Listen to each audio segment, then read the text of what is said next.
بسم اللہ الرحمن الرحیم الحمد للہ رب العالمین صلی اللہ وسلم وبارک علی عبدہ ورسولہ محمد وعلی آلہ وصحبہ اجمعین وعلی من تبعہم بإحسان الی یوم الدین اما بعد۔ شیخ محمد بن جمیل زین رحمہ اللہ نے شرک اکبر کے اقسام میں 11واں سوال ذکر کیا ہے، جو ایک وسوسہ ہے شیطان جو انسانوں کے دلوں میں ڈالتا ہے، اور ہم سب یہ وسوسہ محسوس کرتے ہیں۔ اللہ تعالی ہم سب کو محفوظ رکھے اور اللہ تعالی ہم کو شیطان کے شر سے اور اس کے وسوسوں سے بچا کر رکھے۔ سوال جو وسوسہ شیطان انسانوں کے دلوں میں ڈالتا ہے وہ ہے من خلق اللہ، کہ اللہ کو کس نے پیدا کیا ہے؟ کیونکہ ہم سب یہ کہتے ہیں کہ اللہ تعالی ہر چیز کا خالق ہے، تو شیطان انسان کے پاس آتا ہے اور کہتا ہے یہ درخت ہے کس نے پیدا کیا؟ ہم کہتے اللہ نے۔ پہاڑ کس نے پیدا کیا؟ ہم کہتے اللہ نے۔ سمندر کس نے پیدا کیا؟ ہم کہتے اللہ۔ تو پھر آخر میں وہ کہتا ہے پھر اللہ کو کس نے پیدا کیا؟ نعوذ باللہ۔ وسوسہ انسان کے دل میں شیطان ڈالتا ہے، تو شیخ نے سوال کے طور پر ذکر کیا ہے کہ اگر کسی کے دل میں وسوسہ آتا ہے تو اسے کیا کرنا چاہیے، شریعت نے اسے کیا تعلیم دی ہے؟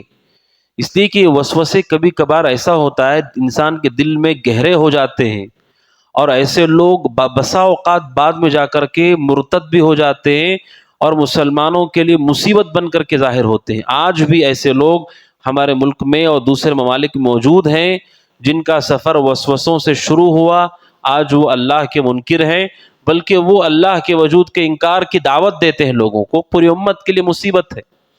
ایسے وسوسہ آئے تو کیا کرنا چاہیے؟ شیخ نے اس کا جواب دیا کہ اگر کسی کے دل میں وسوسہ آئے، سب سے پہلے اللہ کی پناہ مانگنا چاہیے، اللہ سے دعا کرنا چاہیے۔ یہ معاملہ چھوٹا نہیں ہے، وسوسے دھیرے دھیرے انسان کو ہلاکت کی طرف لے جاتے۔ اللہ کی پناہ مانگنا چاہیے، کیونکہ قرآن کہتا ہے سورہ فصلت میں وَإِمَّا يَنزَغَنَّكَ مِنَ الشَّيْطَانِ نَزْغٌ فَاسْتَعِذْ بِاللَّهِ إِنَّهُ هُوَ السَّمِيعُ الْعَلِيمُ۔ شیطان جب وسوسے دیتا ہے، بہکاتا ہے، تو ہمیں کیا کرنا چاہیے؟ اللہ کی پناہ مانگنا چاہیے، اللہ سے دعا کرنا چاہیے، اللہ مجھے شیطان کے شر سے، اس کے فتنوں سے، اس کے وسوسوں سے میری حفاظت فرما، اس کے بہکاوے سے حفاظت فرما۔ اور جیسے وہ دھیرے دھیرے آتا ہے اللہ میری حفاظت فرما، ہر مسلمان کو یہ دعا کرنا چاہیے۔ اب دیکھیے کیا ہم یہ دعا کرتے ہیں؟ اپنے ایمان کے لیے دعا کرتے ہیں؟ یہ سب سے پہلی چیز ہے انہوں نے ذکر کی۔ اور دوسرا، رسول اکرم صلی اللہ علیہ وسلم نے کچھ چیزیں سکھائی ہیں۔ اگر دل میں ایسا کوئی وسوسہ آئے تو پھر مومن کو چاہیے کہ وہ سورہ اخلاص کو پڑھ لے۔ سورہ اخلاص کو کیوں پڑھنا چاہیے؟ کیونکہ سورہ اخلاص میں اس سوال کا جواب دیا گیا ہے۔ سوال یہ ہے اللہ کو کس نے پیدا کیا؟ سورہ اخلاص میں جواب دیا گیا لم یلد ولم یولد، اس کی اولاد نہیں ہے، نہ اس کی کوئی نسل آگے چلتی ہے، نہ اس کے ماں باپ ہے، یعنی اس سے پہلے کوئی نہیں ہے۔ یعنی سورہ اخلاص میں بتایا گیا کہ خالق کا ہونا یہ مخلوق کے لیے لازمی چیز ہے۔ اگر آپ روٹی کھا رہے ہیں، اس کا مطلب یہ ہے کہ روٹی کا پیدا کرنے والا کوئی ہے، پانی پی رہے یعنی پانی کا نازل کرنے والا کوئی ہے۔ یہ قانون صرف مخلوق کے لیے ہے، خالق کے لیے نہیں ہے۔ اگر آپ خالق کے لیے کہیں گے کہ نہیں اللہ کو نعوذ باللہ کسی نے پیدا کیا، تو پھر پیدا کرنے والا وہ اصل خالق ہوگا، پھر اسے کوئی پیدا کرنے والا ہوگا تو پھر وہ خالق ہوگا، پھر اس سے پہلے کوئی خالق ہے تو وہ اصل خالق ہوگا۔ تو یہ جو سلسلہ ہے اسے تسلسل کہا جاتا ہے علماء کی زبان میں، جو قیامت تک کبھی بھی ختم ہی نہیں ہوگا۔ سمجھ رہے ہیں؟ اگر کوئی کہے کہ اللہ کو کسی نے پیدا کیا تو پھر وہ اصل ہوگا، نہیں اس کو بھی کسی نے پیدا کیا پھر وہ اصل ہوگا، اس کو بھی کسی نے پیدا کیا تو وہ اصل ہوگا۔ یہ سلسلہ چلتا ہی جائے گا، اس کی کوئی انتہا ہی نہیں ہے۔ تو پھر اس بات پر ہم کیسے توجہ کریں گے جس کی کوئی انتہا نہیں؟ شیخ نے ایک مثال دی ہے، جیسے ہم کیا کرتے، گنتی بنانا ہوتا ہے تو ہم گنتی شروع کرتے ایک سے، کوئی بھی چیز ہمیں بتانی ہے کم سے کم وہ ایک ہے، پھر اس کے بعد بہت سارے نمبرات اس کے چلتے جائیں گے۔ اگر کوئی یہ کہے کہ ایک سے پہلے کیا ہے، ایک سے پہلے کا کوئی نمبر ہونا چاہیے۔ اب آپ کو نمبر بھی رکھنے ہوں تو سب سے پہلے آپ کو ایک ماننا ہوگا جہاں سے وہ شروع ہوتا ہو۔ ایک سے پہلے بھی کچھ ہو، اس سے پہلے بھی کچھ ہو، اس سے پہلے بھی کچھ ہو، تو پھر دنیا ختم ہو جائے گی، لیکن اس کا جواب بھی ہم کو نہیں ملے گا۔ الفابیٹس کو بھی آپ دیکھ کہیں سے شروع ہو کے کہیں ختم ہو جاتے ہوں۔ اب ہم کہیں کہ سب سے پہلا جو ہے اس سے پہلے بھی کچھ ہونا چاہیے، اس سے پہلے کیا ہوگا؟ کتنے چیزیں ہم گناتے جائیں گے، آخرکار اس سے پہلے بھی تو کچھ آ جائے گا۔ لہٰذا ہم کیا کرتے ہیں، جب نمبرات میں آتے ہیں تو ہم کہتے ہیں کہ ٹھیک ہے نمبر تو بہت ہیں، لیکن ایک سے ہم شروع کرتے ہیں کہ یہ کم از کم نمبر ہے، اس سے پہلے کوئی نمبر نہیں ہے۔ ایک سے شروع ہوگا. تو اللہ سبحانہ و تعالیٰ کے بارے میں وہ کہتے ہیں کہ خالق کے لیے یہ قانون نہیں ہے، اس کے کوئی ماں باپ نہیں جس نے اس نے پیدا کیا ہو، وہ ہمیشہ سے ہے. بلکہ ہم کیا کرتے ہیں، کسی بھی انسان کی ابتدا اور انتہا کو وقت سے طے کرتے ہیں. اس سال میں پیدا ہوئے، اس سال میں فوت ہو گئے. اب یہ سال کیسے طے ہوتے ہیں؟ سورج سے اور چاند سے. دن شروع ہوتا ہے، پھر رات ہو جاتی، ایک دن چلا گیا، 2 دن چلے گئے، 3 دن چلے گئے. اب سوچئے کہ اللہ تعالیٰ وہ ہے جس نے زمانے کو پیدا کیا ہے، اسی نے سورج کو چاند کو پیدا کیا ہے. آپ اس سورج چاند سے وقت کا حساب لگا رہے کہ یہ پہلے آیا ہے، یہ بعد میں آیا ہے، اور آپ اللہ کے لیے وہ لاگو کرنا چاہتے جسے سورج چاند کو پیدا کیا ہے. اب مثال کے طور پر رسول اکرم صلی اللہ علیہ وسلم ہے، ہم کہتے ہیں اللہ کے نبی صلی اللہ علیہ وسلم آئے اور جا کر کے 1400 سال ہو چکے ہیں. کیسے پتا چلا آپ کو 1400 سال ہوئے؟ سورج سے چاند سے آپ حساب لگا رہے ہیں، ایک ایک دن گن رہے ہیں، آپ گن کر کے آپ نے کہا اتنے سال ہو گئے. تو یہ جو سال آپ گن رہے ہیں، کسی انسان کی زندگی اور موت بتا رہے ہیں، یہ اللہ تبارک و تعالیٰ نے پیدا کیا ہے، اس سے آپ کو اندازہ ہو رہا ہے. اللہ کے لیے ہم کیسے طے کریں گے کہ اسے کس نے پیدا کیا ہے، کیسے پیدا کیا ہے؟ اسی لیے شیخ نے جواب ذکر کیا، رسول اکرم صلی اللہ علیہ وسلم نے جو تعلیمات دی، سورہ اخلاص کا اہتمام کرنا چاہیے، اور اسی کے ساتھ ساتھ اللہ کے نبی صلی اللہ علیہ وسلم نے کہا وَلْيَنْتَهِ. تیسری چیز ہے وہ یہ کہ جب بھی وسوسہ آئے فوراً رک جانا چاہیے، آگے سوچنا نہیں چاہیے. مثلا آپ کمرے میں ہیں، آپ کے دل میں خیال آیا، حدیث کے مطابق اللہ کی پناہ مانگیے، سورہ اخلاص پڑھیے. ایک اور روایت میں کہی آمنت باللہ ورسلہ، یہ کہنے کے بعد ایک اور روایت میں اپنے بائیں طرف 3 بار آپ ہلکے سے پھونک لیجئے. اس کے بعد کیا کرنا ہے؟ وَلْيَنْتَهِ، فوراً رک جانا ہے، اس سے آگے سوچنا نہیں، آگے نہیں سوچنا، اور آگے اس چیز کے پیچھے نہیں جانا. کیا کرنا چاہیے؟ اگر آپ لیٹے ہوئے سوچ رہے تھے، دماغ میں وسوسہ آ رہا ہے، تو آپ اٹھ جائیے، کسی کام میں مصروف ہو جائیے، گھر کے باہر چلے جائیے، کمرے کے باہر چلے جائیے. وَلْيَنْتَهِ کا معنی یہ ہے آپ جو سوچ رہے تھے اسے چھوڑ کر کوئی اور کام میں بزی ہو جانا، اسے کہتے وَلْيَنْتَهِ.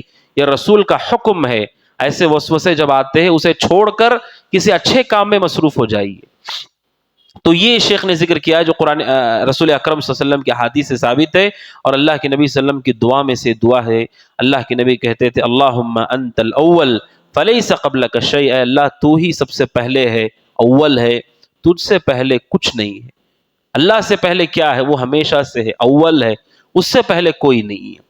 یہ اللہ کے نبی صلی اللہ علیہ وسلم کی دعاؤں میں سے، اور یہی ہمارا ایمان اور اعتقاد ہے. مومن کو چاہیے کہ ان وسوسوں کے پیچھے نہ جائے. اسی لیے ایک حدیث میں جو شیخ نے یہاں ذکر نہیں کی لیکن حدیث صحیح ہے، رسول اکرم صلی اللہ علیہ وسلم نے فرمایا تفکروا فی آلاء اللہ، اللہ کے مخلوق پر غور کرو، اللہ کی ذات میں غور نہ کرو. اللہ کے مخلوق پر غور کرو، اللہ کی عظمت دل میں بڑھتی جائے گی. اللہ کی ذات کے بارے میں غور نہ کرو. کیا غور نہیں کرنا چاہیے؟ کب سے ہوا، کیسے ہوا، کس نے پیدا کیا، ان چیزوں پر غور نہیں کرنا چاہیے. یہ جائز نہیں ہے اسلام میں، یہ غور کرنے کے لیے نہیں ہے. اللہ سبحانہ و تعالیٰ کے بارے میں ہمارا عقیدہ یہ ہے کہ وہ ہمیشہ سے ہے. ہم چھوٹی سی مخلوق ہیں اور ہمارے پاس چھوٹی سی عقل ہے. اس عقل سے ہمیں اس دنیا کے بارے میں سب کچھ نہیں پتا، اللہ کے بارے میں ہمیں کیا پتا ہوگا؟ کوئی حقیقت نہیں ہماری. اور ہم اس سب سے بڑے اللہ سبحانہ و تعالیٰ جو سب سے بڑا ہے، سب سے عظیم ہے، اس کے بارے میں سوچنے لگیں، یہ ہمارے لیے کیسے ممکن ہوگا؟ اور یہ جائز بھی نہیں، کیونکہ شیطان اس راستے سے آتا ہے اور لوگوں سے آ کر کہتا ہے کہ اللہ تعالیٰ کو کس نے پیدا کیا. تو لہٰذا اس دعا کا اہتمام کریں. قل آمنت باللہ ورسولہ کہیں، 3 مرتبہ اپنے بائیں طرف تھوک دیں، اور اسی طرح سورہ اخلاص کا اہتمام کریں، اللہ کی پناہ مانگیں، اور اس کام کو چھوڑ کر کسی مفید کام میں مصروف ہو جائے. یہ طریقہ کار ہے جس سے انسان ان چیزوں سے بچ سکتا ہے، ورنہ شیطان خالی ذہن میں آ کر کے اس طرح کے وسوسے ڈالتا ہے. اور غور کرنا ہے، اللہ کی صفات پہ غور کرو، جیسے اللہ تعالیٰ کی رحمت کیسے ہے، اللہ کی مغفرت کیسے ہے، اللہ کا غصہ کیسے ہے، اللہ تبارک و تعالیٰ کی پکڑ کیسے ہے، اللہ تعالیٰ کیسے رزق دیتا ہے. اس پہ غور کرو تو اللہ کی عظمت دل میں بڑی ہوگی، بیٹھے گی. اللہ تعالیٰ کی ذات کے بارے میں سوچنا یہ درست نہیں ہے، یہ وسوسہ ہے. اسی لیے بعض صحابہ نے آ کر کے اللہ کے نبی سے کہا اللہ کے نبی، بسا اوقات ہمارے دلوں میں ایسے وسوسے آتے ہیں کہ ہم جل کر کے کوئلہ ہونا پسند کرتے ہیں، آسمان سے نیچے گرنا ہم کو پسند ہے، لیکن اپنی زبان سے ہم بول نہیں سکتے اس کو. اللہ کے نبی نے کہا کیا واقعتاً تمہارے دلوں میں یہ بات آ گئی ہے؟ صحابہ نے کہا ہاں، آپ نے کہا ذاک صریح الایمان، آپ نے کہا یہ صریح ایمان ہے۔ کیا مطلب ہے؟ جب ایمان ہوگا تو یہ وسوسے آئیں گی، وسوسے آنے سے آدمی گھبرا نہ جائے، ایمان ہے تو وسوسے آئیں گے، اس طرح کے خیالات آئیں گے۔ اسی لیے ابن عباس رضی اللہ تعالیٰ عنہ سے کسی یہودی نے کہا کہ تمہارے یہاں پر مسلمانوں کے دلوں میں وسوسوں کی بات آتی ہے کہ شیطان یہ وسوسہ ڈالتا ہے، اللہ کے بارے میں وسوسہ ڈالتا ہے، ہمارے دلوں میں تو کوئی وسوسہ نہیں ہے۔ یہودی نے کہا ہمارے دل میں کوئی وسوسہ نہیں ہے۔ تو ابن عباس رضی اللہ تعالیٰ عنہ نے کہا تمہارے دلوں میں وسوسہ اس لیے نہیں ہے کیونکہ ایمان ہی نہیں ہے، ایمان ہی نہیں ہے تو پھر وسوسہ بھی نہیں آئے گا۔ وسوسہ وہاں آتا ہے جہاں ایمان ہے اور شیطان اسے توڑنے کی کوشش میں لگا ہو، اس لیے وسوسہ آتا ہے۔ ابن عباس نے کہا چونکہ ایمان ہی نہیں ہے تو وسوسہ بھی تمہارے پاس نہیں ہے۔ اور ابن عباس نے مثال دی، کہا کہ چور اس گھر میں چوری کرتا ہے جہاں مال رکھا ہوا ہو، وہ گھر جو خالی ہو، کھلا ہوا ہو، اس پہ کون چوری کرے گا؟ یعنی اس کا مطلب یہ ہے کہ وسوسے کا آنا یہ برا نہیں ہے، کیونکہ ایمان موجود ہے تبھی وسوسے آ رہے ہیں۔ برا یہ ہے کہ آدمی اس کے ساتھ بہہ جائے، سوچنے لگے، اس کے پیچھے لگ جائے، وقت لگائے اور زبان سے ہرگز ان چیزوں کو نہ بیان کرے۔ اسی لیے اہل علم نے کہا گمراہ لوگوں میں ہم میں فرق یہ ہے، صحابہ میں اور ہم میں فرق یہ ہے کہ صحابہ کے زمانے میں بھی لوگوں کو وسوسے آئے لیکن انہوں نے زبان سے نہیں بولا، بعد کے لوگوں نے کتابوں میں لکھ دیا اس کو اور لوگوں کو گمراہ کر دیا۔ یہ فرق ہے، وسوسے اس زمانے میں بھی تھے لیکن آج کے لوگوں نے اسے لوگوں کو بول کر گمراہ کر دیا، لکھ دیا کتابوں میں، لیکن صحابہ نے اسے بیان نہیں کیا، اللہ کی پناہ مانگ کر دور ہو گئے اس سے۔ لہٰذا یہ طریقہ ہے جو حدیث کا طریقہ ہے کہ اللہ تعالیٰ خالق ہے اور خالق کا خالق نہیں ہوتا ہے، وہ ہمیشہ سے ہوتا ہے، مخلوق کا خالق ہوتا ہے۔ یہ قاعدہ اور قانون اللہ سبحانہ وتعالیٰ سے اللہ تعالیٰ ہم سب کو اپنے دلوں میں ایمان راسخ فرمائے، توفیق عطا فرمائے، آمین۔ هذا وصلی اللہ وسلم علی محمد وعلی آلہ وصحبہ اجمعین۔ السلام علیکم ورحمۃ اللہ وبرکاتہ۔